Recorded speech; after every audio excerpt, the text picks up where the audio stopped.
Band ini pernah bilang mereka lebih besar dari The Beatles. Dua bersaudara ini saling membenci, tapi justru bersama mereka menciptakan lagu legendaris sepanjang masa. Inilah Oasis. Mereka bukan cuma band rock. Oasis adalah mentalitas. Mentalitas yang sama seperti di tribun sepak bola. Keras, loyal, penuh emosi. Band yang terlalu ikonik untuk dilupakan.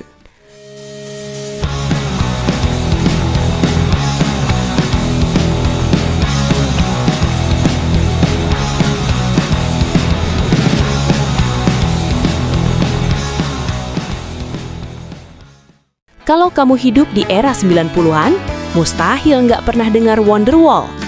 Tapi Oasis bukan cuma soal satu lagu. Mereka adalah simbol kepercayaan diri berlebihan, kelas pekerja Inggris, dan mimpi besar yang benar-benar jadi kenyataan. Kalau banyak band rock tampil seperti bintang Hollywood, Oasis justru tampil seperti anak tribun. Parka jaket, sikap cuek, tangan di belakang punggung seperti fans nyanyi di stadion.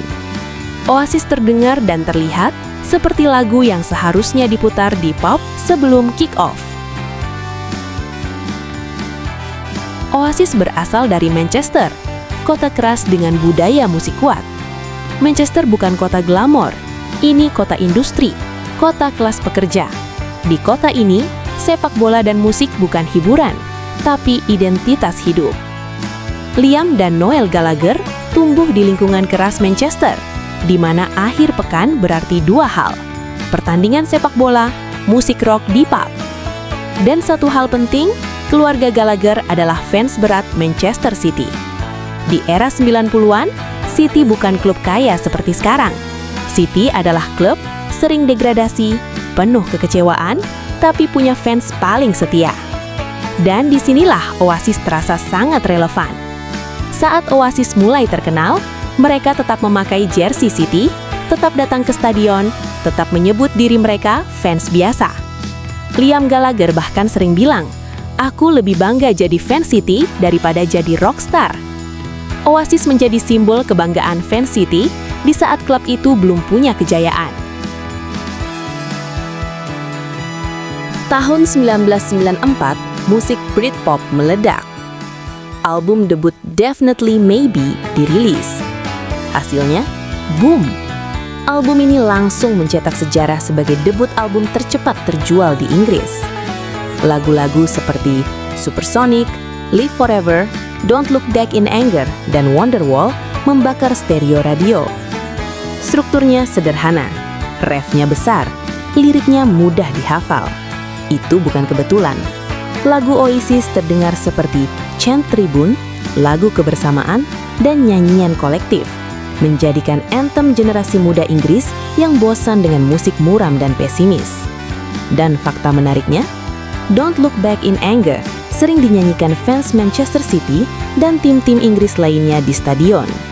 Lagu Oasis bukan cuma didengar, tapi dinyanyikan bersama, sama seperti sepak bola. Oasis datang membawa pesan sederhana, percaya diri itu adalah kunci. Era Britpop juga terasa seperti sepak bola. Oasis versus Blur, mirip derby besar. Utara versus Selatan, kelas pekerja versus kelas menengah. Manchester versus London.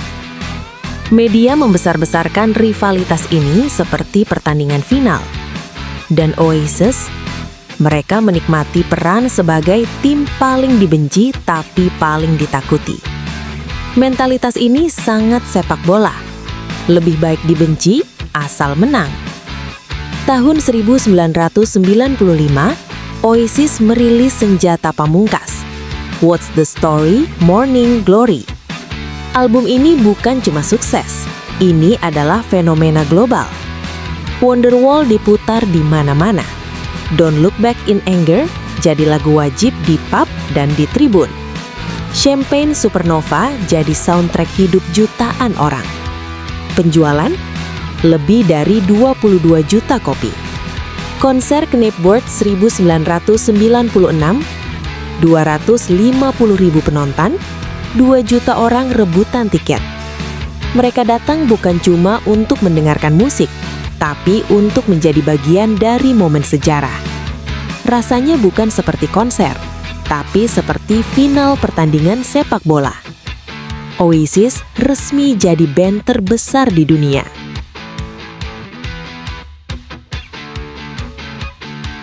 Hubungan Liam dan Noel semakin panas. Pertengkaran terjadi hampir di setiap kesempatan. Masalahnya, dua orang paling penting di Oasis nggak pernah akur. Liam emosional, spontan, provokatif. Noel perfeksionis, dominan, keras kepala. Mereka berantem di panggung, saling hina di media, bahkan saling lempar alat musik. Sangat ironis. Perbedaan kepribadian, ego yang besar, dan tekanan dari ketenaran membuat segalanya semakin sulit. Oasis masih terus merilis album dan melakukan tur dunia. Kebersamaan mereka perlahan menghilang. Kenapa Liam dan Noel Gallagher nggak akur? Dari awal memang beda karakter. Liam yang impulsif, emosional, suka provokasi, hidupnya rockstar banget. Noel lebih perfeksionis, dingin, kontrol freak soal musik. Liam sering ngeremehin Noel di depan umum. Noel merasa nggak dihargai, padahal dia penulis lagu utama Oasis. Dan seringkali masalah pribadi kebawa ke panggung. Noel pernah ninggalin tur gara-gara kelakuan Liam, saling lempar hinaan di media. Tahun 2009, backstage konser di Paris. Pertengkaran besar terjadi. Kali ini berbeda. Noel keluar, dan ia berkata, "Aku tidak bisa bekerja dengan Liam lagi." Oasis resmi bubar, tanpa tur perpisahan dan tanpa album terakhir. Hanya selesai begitu saja. Meski sudah bubar, Oasis tetap hidup. Lagu mereka masih diputar, dinyanyikan, dan ditemukan generasi baru. Oasis membuktikan satu hal, kamu tidak perlu sempurna untuk menjadi abadi. Di tahun 2025, angin segar menghampiri para fans Oasis. Mereka melakukan tur dunia. Tak ada yang benar-benar percaya sampai rumor itu terjadi. Tapi tidak ada pengumuman resmi lagi. Apakah Oasis akan kembali menjalani tur? Kalau Oasis reuni kembali, menurut kamu, akankah Oasis comeback selamanya? Tulis pendapat kamu di komentar. Jangan lupa like dan subscribe, dan sampai jumpa di video berikutnya.